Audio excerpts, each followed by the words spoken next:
And welcome to Chris Garcia, the Conservative American. Thank you so much for joining me today, and I feel so blessed to be an American, as I always do.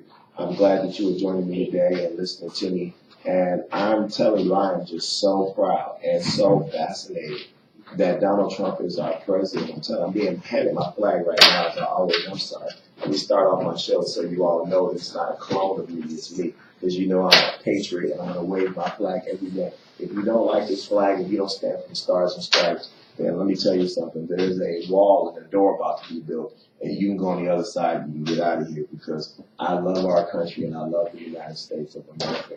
God bless us. But anyway, to start off the show, I just want to talk to you about how great it is for the job that Donald Trump is doing overseas. He is having a fantastic trip right now.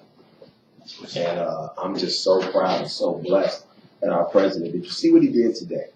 Another campaign promise. I told you that he was going to begin to check off those campaign promises. I told you that. And another campaign promise is, of course, that he was going to make every nation that is in NATO pay their fair share. And then it was so funny because I was watching Fox and Friends this morning. And somebody had the nerve to say, well, Barack Obama did the same thing. I never heard Barack Obama do that a day in his life. And they said, well, he didn't do it like Trump did it. He did it behind closed doors. I never heard Barack Obama tell any members of NATO that they need to pay up and pay their fair share. And they had to backtrack and he had to back up what he was saying because he tried to compare it to what Donald Trump did. Donald Trump stood in front of 28 leaders of nations today in the meeting, and he said, you all need to pay your fair share. There is only 5 of us paying our fair share in the NATO, and the other 23 members need to pay their fair share. It was just absolutely amazing. You should have seen the faces on those leaders. They have never in their entire life dealt with the president like this. It is just, let me tell you something, it is incredible what's going on. We are so blessed to have a leader like this, to have Donald Trump as our president, as our leader. We are just so blessed to have him. He is truly looking out for the American citizen. He's looking out for people. He's trying to help America. He's not lining his pocket. He's doing what's best for the United States, his country that he loves so much, and the citizens, the everyday man and woman of the United States of America. That's who he is doing things for. It is, to me, just absolutely astonishing what he is doing for our country. To stand up like that and say that I have never, and my favorite president of all time was Ronald Reagan. But I have to say it, it's like people argue about Jordan and Kobe and LeBron. And I'm just of the thing that I think things get better or they get worse, but nothing stays the same. I think things get better or worse. And although I grew up in Chicago and I'm a Michael Jordan fan, it might sound blasphemy to a lot of people, but I believe LeBron James is a better basketball player, and I believe Kobe was better than Michael. And somebody will come along and they'll be better than LeBron. Ronald Reagan, to me, was one of the best presidents that we've ever had. I believe he was a better president than Kennedy, who I think was a good president, and I can say that being a Republican. I don't care what your party is, if you do good for the country, and John Kennedy did wonders for this country, especially as far as beginning to negotiate the civil rights. A lot of what Lyndon Johnson gets credit for, John Kennedy and his brother Robert were already negotiating behind closed doors to get those things done. Lyndon just got to sign a lot of the documents, but a lot of those ideas came from Kennedy. And I think he doesn't get enough credit for the civil rights movement, what went on. But you talk to the African Americans, you talk to most blacks in the community, they know who did that, who got a lot of that done. Lyndon Johnson just got a lot of credit because he did see it through. But a lot of those ideas were coming from John Kennedy and his brother.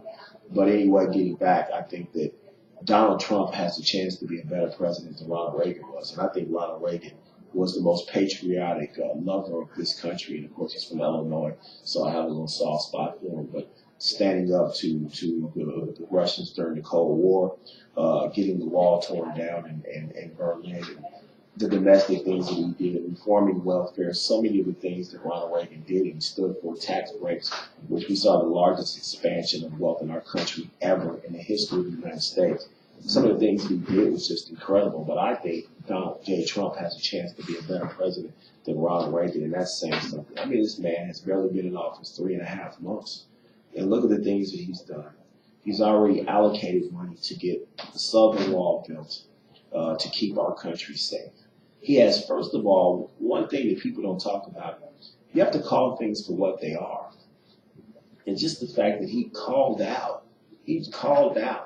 terrorists for what they were. I mean, for 8 years under Barack Obama, they wouldn't even call terrorists terrorists. They are radical Islamic terrorists, or as Donald J. Trump calls them, losers, because that's what they are. Anytime you strap a bomb around your waist and you detonate it in a concert full of teenagers, and you kill people from the ages of 8 to 18, you rip little girls apart at a concert for Ariana Grande, you are a loser. That's exactly what you are. That's exactly what Donald Trump called them. And that's exactly what they are. They're nobodies. They're losers. Their names should never even be printed. They should not allow to be famous for 2 minutes. They should be immediately executed as far as I'm concerned. It's a waste of time even to have them a court date, assign them a lawyer. They should be assassinated immediately. The same way, I think they should be sat there and a bomb should go off and detonate, and they should be ripped apart. An eye for an eye, a tooth for a tooth, and exactly what they did to those little girls attending an Ariana Grande concert in Manchester, England, at Manchester Stadium. The same thing should be done to them, and I think it's a crime shame. They're cowards, and they're losers, and people are getting on him about what he's calling them. I mean, how far to the left have we gone? How nutso have we gone? So you're telling me a 22-year-old nut can strap a bomb, walk into a concert, and kill people's daughters, kill people's sisters, kill people's friends, kill people's brothers, kill people's fathers, and you can't call him a loser? Or you can't call him a radical Islamic terrorist? What are you supposed to call him, confused? I mean, I call people worse than that have hit my car.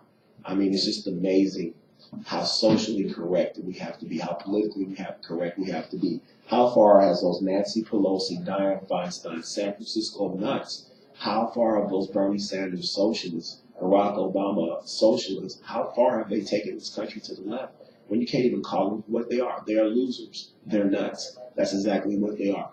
Chris Garcia, the conservative American, I will always call them exactly what they are. I call them crazies. I call them people that should be lynched. That's what should happen to them. And I don't care what people say. They should not have a day in court, because I'm going to tell you something right now. Somebody is making preparations to bury their 8-year-old daughter this morning, and they didn't have a day in court. That little girl didn't have a chance. She was just going to a concert of her favorite performer, and she had her life ended way too short. They shouldn't get a lawyer. They shouldn't get a day in court. They should be treated exactly the way they treated those people in Manchester, England. And I don't mind if I sound strong about that, but I've got kids of my own, and I think that's a crying shame when you can't even send your kid out to a concert or to a park or to a movie theater without some loser strapping a bomb on himself and blowing himself up. I think that's a crying shame.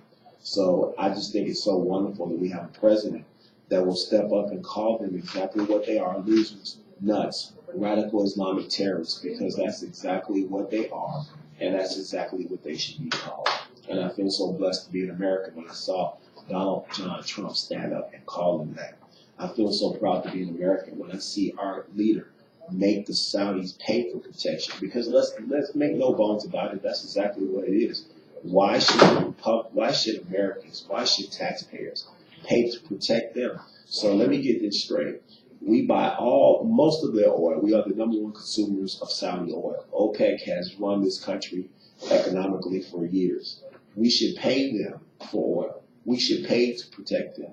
And so you have a few fat cats getting rich, like Hillary Clinton, who accepted I don't know how many $20 million from the Saudi royal family when she was running for president. A few people should get rich. They should get parts of the oil deal. The consumer should be screwed, and every single time that the royal family wants to raise the prices of gasoline because they're mad about this and that and the other, it decides whether Americans can eat. It decides whether Americans can go on vacation, whether they can go to work, the prices of plane tickets. That's the end of the stick that we should be given. And yet the royal family continues to get rich over Saudi Arabia, and a few American diplomats and a few American politicians reap the benefits of OPEC and the oil deal that we have with the Saudi royal family, while the average American gets screwed. And we finally have a president that says, no.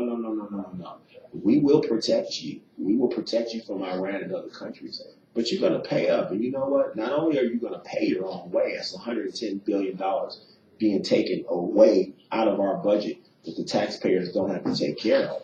But you're also going to invest $110 billion in the United States of America. And those weapons are going to be built here. So you're talking about almost $250 billion that Donald Trump has turned around and flipped and is helping the United States of America instead of the United States of America being hurt. I think that it's just incredible. I think that it's just fantastic. And I think that there's something that, no other president over the last 30 years has stood up to the royal family and has stood up to these people and done this. I think that it's absolutely incredible that it's getting done. And I'm so proud to be an American. I'm so proud of Donald Trump doing this. I just think that it's absolutely fantastic. And I'm so proud to be an American right now.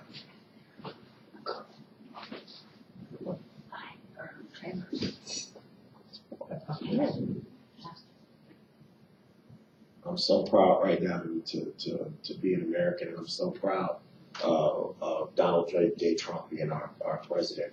So, just God bless us, and we are so fortunate to have him being our president, and we're just so fortunate to have Donald John Trump as the president of the United States. I think that it's just amazing. I think it's just the beginning. He has, he's going to keep all of his campaign promises. He's already relegated $160 billion to the construction of a southern border, of a southern wall. I think that that's something that needs to happen. I think that it is a campaign promise. I think that it's something that he needs to do. And I think that it's something that if he doesn't do, I can see the Democrats using that against him in the next election. Where's the wall instead of build that wall? I can see them doing that. But we're going to get that wall built. And guess what? Mexico is going to pay for it. I think that it's something that needs to happen. I think that it's something that needs to be done. And I think that the United States of America needs to protect our interests. We need to protect our northern border. We need to protect our southern border. And it's something that needs to be done.